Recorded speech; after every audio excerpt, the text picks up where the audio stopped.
మినుములో పూత దశలో కొన్ని రకాలైన తెగుళ్ళు వస్తాయి. ఏ రకాలైన తెగుళ్ళు వస్తాయి, వాటి నిర్మూలన మరియు ఈ తెగుళ్ళను మనం ఎలా ఐడెంటిఫై చేయాలో ఇప్పుడు మనం తెలుసుకుందాం. హాయ్ ఫ్రెండ్స్, నేను మీ ఒలి ట్రేడర్స్ దొర్నిపాడు. ఇప్పుడు మినుములో పూత దశలో వచ్చినప్పుడు కొన్ని రకాలైన తెగుళ్ళు అనేవి వ్యాప్తి చెందుతూ ఉంటాయి. వాటిలో ప్రధానమైనది పల్లాకు తెగులు. ఈ పల్లాకు తెగులు అనేది జెమినీ వైరస్ ద్వారా ఇది వ్యాప్తి చెందుతుంది. ఇది కలుపు మొక్కలు మరియు జెమినీ వైరస్ సోకిన పంటల నుండి ఇది తెల్లదోమ ద్వారా ఇది వ్యాప్తి చెందుతుంది. ఈ వైరస్ సోకిన మొక్కల ఆకుల నుండి ఇది ఆకులనేవి పసుపచ్చగా మరియు ఆకుపచ్చగా ఉంటాయి. అందువలన వీటిని మొజాయిక్ అని అంటారు. ఈ వైరస్ సోకినప్పుడు ఆకులనేవి పసుపు వర్ణంలో ఉండడం వలన మనకు పంట మొత్తం పసుపు రంగులో కనపడుతుంది. అందువలన వీటిని పల్లాకు తెగులు లేదా ఎల్లో మొజాకో వైరస్ అంటారు.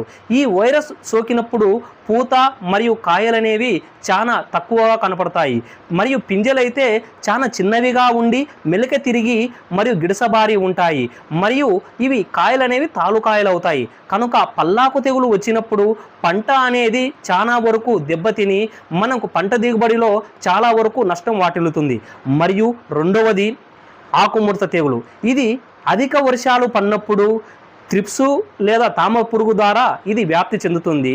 ఇది మినుము పంటలో ఆకుల అంచుల భాగాన వెనుక భాగాన మెలితిరిగి గిడసబారి ఉంటుంది మరియు ఈ వైరస్ సోకినప్పుడు ఆకులు ఈనెలు అనేవి వెనుక భాగాన రక్తపు వర్ణంలో ఉంటాయి మరియు ఇది లేత దశలో ఈ వైరస్ సోకినప్పుడు ఇది వీటిని ఆకులనేవి రక్తవర్ణంలో ఉండడం వలన మాడిపోయినట్లుగా మనకు కనపడుతుంది. అందువలన వీటిని మాడు తెగులు అని కూడా అంటారు లేదా వీటిని మువ్వకుళ్ళ తెగులు అని కూడా అంటారు.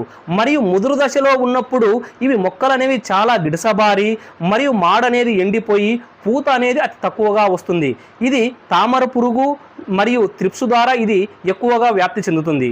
మరియు మూడవది బొబ్బెర తెగులు లేదా వీటిని సీతాఫలం తెగులు అని అంటారు. ఇది పేనుబంక ద్వారా ఒక మొక్క నుంచి ఇంకొక మొక్కకు వ్యాప్తి చెందుతుంది. ఇది ప్రధానంగా ఈ వైరస్ ఉన్నప్పుడు ఆకులు మరియు కాండం అనేది చాలా పెద్దవిగా ఉంటాయి. ఇలా పెద్దగా ఉండడం వల్ల ఈనెలు అనేవి ఎక్కువగా ఉండడం వల్ల ఇవి మొక్క అనేది ఎక్కువగా ఎదుగుదల అనేది కనపడుతుంది. ఈ వైరస్ సోకినప్పుడు ఆకులు అనేవి ఉబ్బి ముడతపడి ఉంటాయి. ఇది సీతాఫలం కాయలాగా కనపడుతుంది ఈ ఆకు. అందువలన వీటిని సీతాఫలం తెగులు అని కూడా అంటారు. మరియు ఈ వైరస్ సోకినప్పుడు ఆకులనేవి ఆకుపచ్చ వర్ణంలో ఉంటాయి మరియు ఈ వైరస్ అనేది ప్రధానంగా విత్తనం ద్వారా ఎక్కువగా వ్యాప్తి చెందుతుంది. మనం 70% అనేది ఈ తెగులు అనేది విత్తనం ద్వారా ఎక్కువ వ్యాప్తి చెందుతుంది. కనుక ఈ వైరస్ లేని మనం విత్తన